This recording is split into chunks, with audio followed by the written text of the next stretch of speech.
유나이트 저널에 나오고 있는 광고 한 가지를 먼저 말씀을 드리겠습니다. 그 유나이트 테크놀로지라고 하는 회사의 광고였는데요. 어떤 사람의 사진과 함께 이런 글이 거기 적혀 있었습니다. 만약에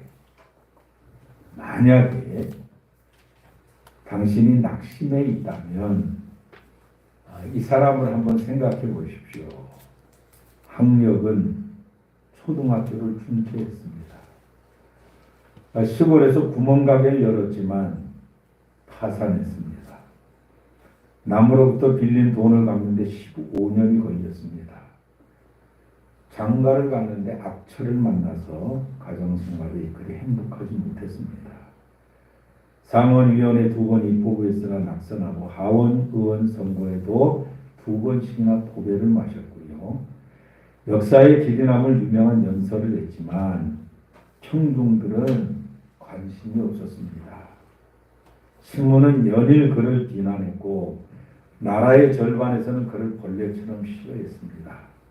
그럼에도 전 세계 곳곳에서 이 사람 때문에 새 힘을 얻고 용기를 얻게 된 사람이 얼마나 많은지 모릅니다. 죽은 지 100년이 훨씬 지났음에도 그의 존재는 새롭게 빛나고 있습니다. 만약에 여러분이 낙심해 있다면 이 사람을 생각해 보십시오. 그는 아브라함 링컨입니다. 우리 아브라함 링컨은 얼마나 위대하다고 생각합니까? 근데 그 생활은 이랬어요. 미국의 사상가이자 시인 에머슨이라고 하는 사람은 인간은 태어나면서부터 믿도록 태어난다. 우리가 과일나무를 심으면 열매가 맺듯이 인간은 태어날 때 믿음을 가져야 살 수 있도록 태어났다는 거예요. 여러분, 우리가 잘 아는 대로 고대 이집트에서는 사람이 죽으면 피라미드를 쌓기 시작. 그 안에 왕손을 그 안에 집어넣습니다. 고대 이집트 왕조가 피라미드 건설한 게 140개고요. 지금 그 위치가 확인된 것이 80개 정도고요. 그 중에서 쿠프 왕의 피라미드는 한 변의 길이가 233m, 높이가 148m입니다. 2.5톤이 되는 돌들을 아래에서 꼭대기까지 210단을 쌓아 올렸는데요. 돌의 개수가 230만 개입니다. 2.5톤짜리 돌 하나가, 우리가 보면 2.5톤짜리 추록 있잖아요. 그죠? 그 진짜 그만한 돌이 230만 개가 올라갔다. 이 피라미드를 건축하기 위해서 10만 명의 노예가 석 달씩 교대로 일을 해서 20년이 걸렸다고 합니다. 지금도 그 피라미드를 바라보면서 사람들은 이거는 인간이 만들 수 있는 게 아니다. 이건 우주인들이 와서 이걸 만들었을 것이다. 그렇게 말하는 사람도 많아요. 도저히 불가능하다. 근데 여러분, 우리가 매일 듣는 소식은 피라미드 속에서 콩알을 하나 주셨는데 심었더니 씨가 났다. 그에 자랐다. 피라미드 안에서 세계에서 찾을 수 없는 보석을 발견했다. 피라미드 안에서 미라가 발견됐다. 그런 얘기는 많이 들어요. 그런데 사람이 살아났다는 얘기는 못 들어요. 아니, 콩알이 떨어져서 피라미드 안에 콩알이 떨어졌는데 그 씨를 갖다 심었더니 났다는 소리 들어도 죽은 사람이 살아났다는 소리는 들어본 적이 없어요. 그렇게 위대한, 정말 인간이 할 수 있는 최대한의 피라미드 무덤을 만들어서 그 안에다가 왕을 집어넣는데 그 왕이 살아났다든지 그 왕의 후손이 살아났다든지 그런 소리 우리 들어본 적 없어요. 그죠? 오직 메말라버린 미라, 그 미이라를 놓고 사람들은 열광합니다. 어쩌면 이렇게 살아있는 것 같으냐. 우리나라에도 얼마 전에 미이라를 발견했는데 우리나라에 그래도 4대부 집의 남자가 결혼했는데 안타깝게 젊어서 죽었어요. 그러니까 너무 마음이 아파가지고 그 시체를 잘 해가지고 묻었고 재혼을 했는데 재혼한 지 얼마 안 돼가지고 이 여자도 죽은 거예요. 그러니까 또 잘 해가지고 그걸 그 무덤에다 집어넣는데 그걸 발견한 거예요, 이번에. 근데 수많은 사람들이 어쩌면 이렇게 피부가 고왔냐. 아니 죽은 사람 피부가 고우면 뭐합니까? 어쩜 이렇게 살아있는 것 같으냐? 살아있는 것 같으면 뭐합니까? 살아야지. 우리가 잘 아는 대로 고린도 교회는 아주 활성이 넘치는 교회입니다. 이 고린도 교회는 뭐 부자들이 얼마나 많은지 몰라. 장사해가지고 그 당시 고린도 지역에 그 장사하는 사람들이 수없이 많아가지고 재물도 많고 은사도 많아요. 성령의 역사가 강하게도 나타나는 거 보면 성령의 역사도 많아요.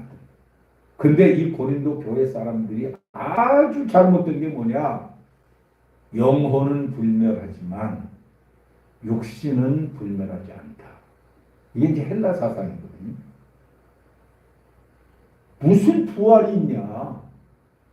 영혼은 우리가 영혼이 죽지 않아가지고 이 영혼은 불멸해가지고 우리가 죽으면 영혼이 하나님 앞에 가서 하나님과 더불어 천국에서 살지. 아니 이 육신, 이 악한 육신은 이걸 썩어 없어지면 끝이다. 이렇게 생각을 한 거예요. 그래가지고 부활이 없다. 무슨 부활이 있냐? 그러니까 바울이 기가 막힌 거 아닙니까?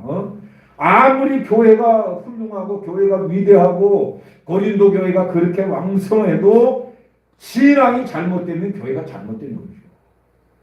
부활을 믿지 않는 교회는 잘못된 거죠. 그래서 바울 사도가 55년경에, 그러니까 고린도 전서는 54년경에, 고린도 후서는 55년경에 이 말씀을 성령을 통해서 기록해가지고 고린도 교회에 보내게 됩니다. 죽은 자의 부활이 없으면 우리 믿음이 헛고다. 그렇게 부활에 대해서 설명을 하되 가장 강력한 반어법을 쓰는데 그게 뭐냐? 만약에 부활이 없다면. 여러분 역사학자들이 말하기를 뭐라고 말하냐면 우리 인간이 살고 있는 역사에는 반어법이 없다. 가정이 없다는 거죠. 역사에 가정이 없다는 거죠. 만약에 우리나라에 6.25 전쟁이 없었다면, 만약에 월남전이 없었다면, 그런 가정이 없다는 거죠. 역사에는 그런 가정이라는 게 존재하지 않는다는 거예요. 근데 바울은 말합니다. 만약에 부활이 없다면, 그렇게 가정법을 얘기하고 설명을 쭉 해나갑니다. 첫째, 죽은 자의 부활이 없으면 그리스도도 다시 살지 못하였으리라. 12절, 13절입니다. 그리스도께서 죽은 자 가운데서 다시 살아났다는 소식이 급속도로 전파됩니다. 이른 새벽 무덤을 방문한 여자들이 무덤 문이 열려 있는 걸 보았습니다. 무덤 안에 수리가 접혀진 채로 놓여 있었고 예수님께서 부활하신 예수님께서는 여자들에게 나타나셔서 내가 부활했다 증거를 했어요. 예수님. 여자들은 열심히 뛰어가가지고 낙심하며 숨어있는 제자들에게 예수가 부활했다. 제자들이 믿을 수가 없는 거예요. 예수님께서는 두 번째라 제자들에게 나타나셔서 그 손에 못자국, 옆구리에 천자국을 만져보라. 사도행전 2장 36절에 보니까 베드로는 외치기를 그런즉 이스라엘 온 집아 정령할지니 너희가 십자가에 못 박은 이 예수를 하나님이 주와 그리스도가 되게 하셨느니라. 예수가 살아났다고.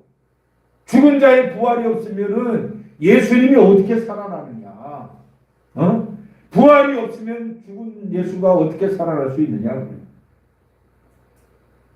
너희 중에 어떤 이들은 어찌하여 죽은 자 가운데서 부활이 없다고 하느냐? 만일 죽은 자의 부활이 없으면 그리스도도 다시 살아나지 못하였습니다.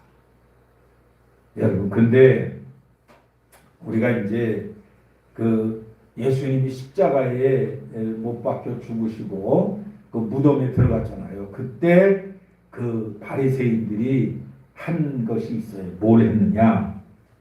빌라도에게 가서 이렇게 말을 합니다. 주여. 그러니까 빌라도가 그들에게 주지요.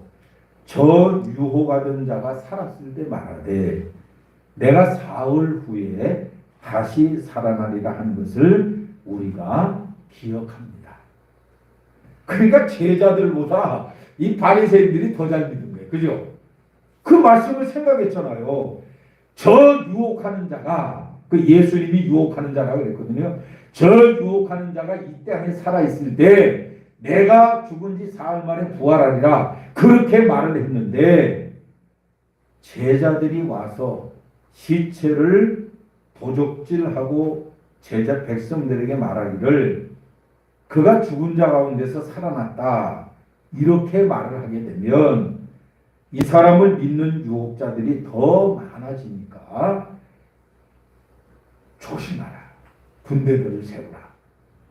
그래가지고 빌라도가 그 말을 듣고 그 파수꾼을 더 많이 세웠다. 무덤에. 근데 무덤에 예수 그리스도가 없어졌다. 그러니까 한쪽에서는 부활의 예수를 만났다고 분명히 봤다. 한쪽에서는 아니다. 제자들이 훔쳐갔다. 이런 싸움이 일어난 거예요. 그래서 마태복음 28장 11절로부터 15절에 보니까 이 말이 오늘까지 두루 퍼집니다. 제자들이 훔쳐가고 나서 예수가 부활했다고 한다. 이 거짓말이 퍼졌다고 해요. 그러니까 죽은 자의 부활이 없다면 그리스도의 부활이 없다는 논리는 그리스도의 부활이 없다는 얘기가 똑같은 거다. 만약에 부활이 없다면 예수 그리스도도 부활하지 못했을 것이다. 이렇게 말합니다. 그러니까 예수가 우리는 부활했다고 믿으니까 부활이 분명한 거죠. 그 다음에 두 번째로 만약에 이제 그리스도의 부활이 없다면 그 우리 믿음이 뭐가냐? 우리 믿음이 헛되다. 여러분, 우리의 믿음은 어디에다가 토대를 둡니까? 그리스도의 부활에 토대를 두고 있어요. 믿음이라고 하는 것은 죽어도 산다는 거거든요. 믿음의 결국 영혼의 구원을 얻습니다. 이 죽음이라고 하는 것이 인간을 쓸어가지만 그러나 분명한 것은 14절 전반절에 보니까 이 죽음에서 부활하신 것이 우리의 믿음의 기초다. 우리의 믿음도 헛되지 않다. 또 너희 믿음도 헛되다. 부활을 믿는 사람은 그 믿음이 헛되지 않지만 부활을 믿지 않는 사람은 뭐라고 했어요? 너희 믿음이 헛것이다. 로마서 10장 9절 내가 만일 내 입으로 예수를 주로 시인하며 또 하나님께서 그를 죽은 자 가운데서 살리신 것을 내 마음에 믿으면 구원을 얻으리라. 그게 구원이거든요. 우리가 예수가 부활한 걸 믿는 것이 구원이거든요. 마음으로 믿어서 입으로 시인하면 뭐를? 예수가 죽은 자 가운데서 산 거를. 그러면 내가 구원을 얻으리라. 그러니까 우리 믿음이 부활이거든요. 여러분, 예수 그리스도를 구주로 믿는 것이 믿음이고요. 또 우리가 히브리서에 보면 이렇게 말합니다. 믿음은 보지 못하는 것들의 보지 못하는 것들의 증거라. 믿음은 바라는 것들의 실상이라고 했잖아요. 그럼 여러분 생각해 보세요. 그 로마서에서 이제 그 아브라함을 예를 드는데 아브라함이 나이가 100세가 됐어요. 그 아브라함의 부인은 태가 죽었어요. 그럼 그 사람들 죽은 거 아닙니까 이미?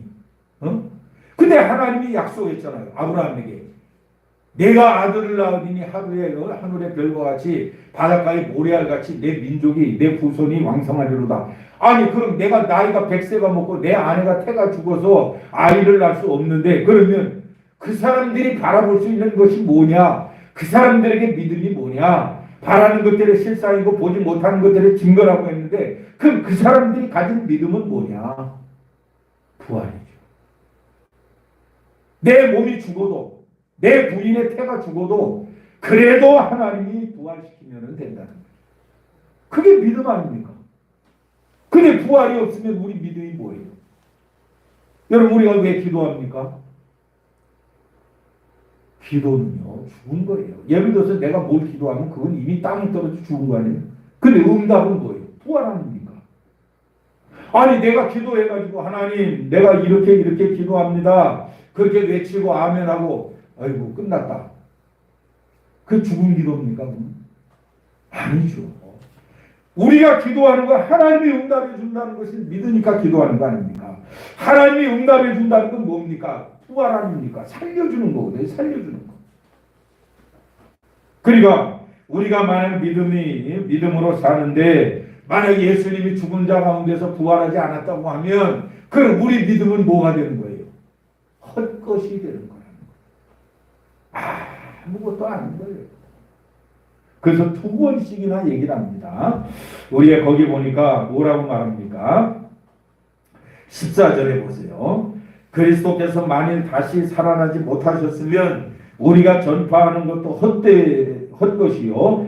또 너희 믿음도 헛것이며. 또 17절에 보세요. 그리스도께서 다시 살아나신 일이 없으면 너희 믿음도 헛되고. 그러니까 2번씩이나 믿음이 헛되다. 예수님이 죽은 자 가운데서 부활하지 않으면 우리의 믿음의 행위가 다 이게 헛것이 되거든요. 우리는 믿음으로 행하고 하나님은 그것을 살려주는 거예요. 그게 부활입니다. 그 다음에 만약에 그리스도의 부활이 없다면 우리는 불쌍한 자라 그랬어요. 불쌍한 자라. 아니 우리가 예수 믿어서 예수님이 부활했다. 나도 예수님처럼 부활할 것이다. 분명히 죽어도 살 것이라는 그 믿음이 그 부활이 없으면 여러분 우리는 참 불쌍한 사람이 되는 거예요. 여러분 우리 성도의 소망이 이 땅뿐이라면 자기를 부인하고 자기 십자가를 졌던 사람이 얼마나 불쌍한 사람입니까? 좌로나 우로나 치우치지 않고 오직 하나님 중심으로 걸어갔던 사람들, 외롭고 힘겹게 참고 견디고 싸웠던 사람들 부활이 없다면 얼마나 불쌍합니까? 적당히 타협하고 살지. 적당히 믿고 살지. 자기의 유익을 따라 살기도 하지. 그게 지혜로운 사람이겠지요. 그러나 부활이 있기 때문에 우리는 믿음의 길을 걸어가는 거예요. 우리가 잘 아는 대로 초대교회 고비였던 ignasaus는 믿음을 포기하지 못하겠다고 해서 화형이 나겠습니다. 틴테이는 성경을 영어로 번역했다는 죄목으로 화형에 처했습니다. 아니 그 사람들이 얼마나 불쌍합니까? 왜 영어로 성경을 번역했느냐? 그건 내가 취소하지요. 내가 안 하겠습니다. 그럼 살아나는 거 아닙니까? 왜 그걸 영어로 성경을 번역해가지고 사용을 합니까? 부활을 믿습니까? 왜 우리가 믿음으로 살아갑니까? 왜 우리가 좁은 길로 걸어갑니까? 왜 외로움과 힘겨움과 어려움 속에서도 믿음으로 내가 해야 되겠다. 내가 믿음으로 하나님 앞에 나가야 되겠다. 바울처럼 나는 날마다 죽어야 되겠다. 왜 그렇게 삽니까? 부활을 믿으니까. 우리가 왜 딴 사람들 다 편안하게 살아갈 때 왜 우리는 무릎을 꿇고 하나님 앞에 기도합니까? 부활을 믿으니까. 그렇게 되면 그것이 부활될 줄 믿으니까. 만일 죽은 자들이 도무지 살지 못하면 죽은 자들을 위하여 세례받는 자들이 무엇을 하겠느냐? 어찌하여 저희를 위해 세례를 받느냐? 어찌하여 우리가 날마다 때마다 위험을 무릅쓰느냐? 오직 내가 그리스도 예수 주 안에서 너희에 대한 나의 자랑을 두고 단언하노니 나는 날마다 죽노라. 내가 에베소에서 맹수와 더불어 싸웠으면 내게 무슨 유익이 있느냐? 죽은 자가 다시 살지 못하면 내일 죽을 터이니 먹고 마시자 하리라. 아니 죽은 자가 다시 살지 못하고 우리 믿는 사람들이 부활하지 못하면 아니 매일같이 먹고 마시자. 뭐 내일 죽을 터이니 먹고 마시자. 그렇게 살아가면 되는 거죠. 그러나 우리는 그게 아니야. 내가 믿음으로 하는 행위들이 하나님이 다 그걸 통일시킬 것이다. 응? 내가 정말 시간을 바쳐 기도한 거 하나님이 응답으로 다 부활시킬 것이다. 내가 주님 앞에 나오는 그 발걸음 하나님이 다 그 응답으로 부활시킬 것이다. 다 그런 것을 믿으니까 우리가 믿음의 행위를 가지고 사는데 만약 부활이 없다면 우리가 얼마나 불쌍한 사람이냐. 아니 주일날 얼마나 날씨도 좋습니까? 좋은데 놀러도 가고 저 산세원 가니까 꽃이 그냥 만발한데 우리가 그런데 다 놀러도 가고 재밌게 놀고 살지. 뭐하러 교회 나와가지고 설교도 듣기 싫은데 설교 듣고 설교나 좀 짧게 하면 좋은데 길어지고 왜 그렇게 합니까 우리가? 아니 억울한 일 당할 때 마치 싸워가지고 뒤집어 엎으면 되지 왜 우리가 참습니까? 우리는 부활을 믿으니까. 우리는 언젠가 하나님 앞에서 내가 한 믿음의 행위가 그대로 드러날 줄을 믿는 거예요. 그게 바로 불쌍한 자가 아니죠. 우리가 이 생만 바라보고 살아간다면 예수 믿는 사람처럼 불쌍한 사람이 세상에 어디 있느냐. 그 다음에 만약에 부활이 없다면 우리는 거짓 증인이 된다.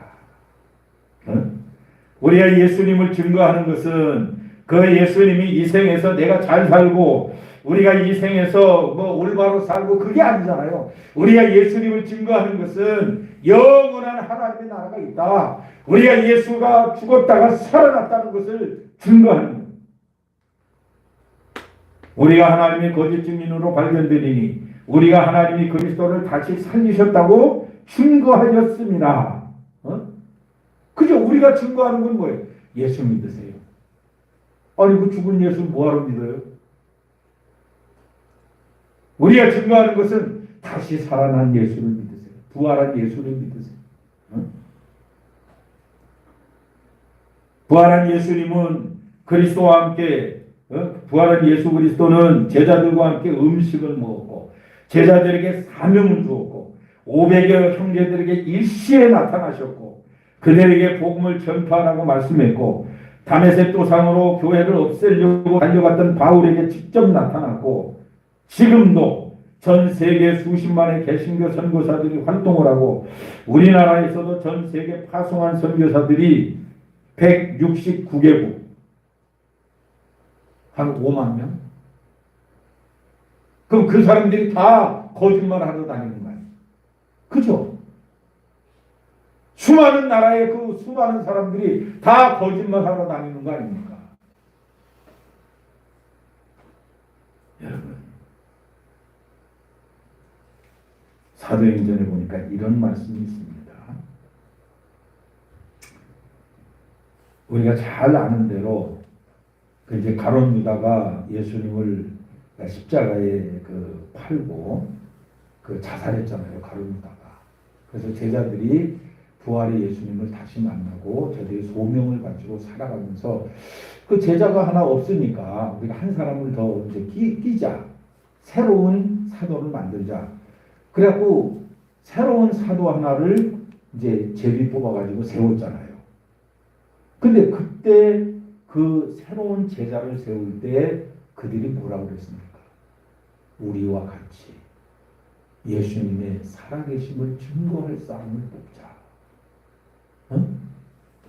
그냥 우리가 12명인데 한 명이 없어졌어. 우리가 뽑자. 그게 아니라 우리와 같이 예수를 목격하고 부활한 예수를 증거할 사람을 우리가 새로운 제자를 뽑자.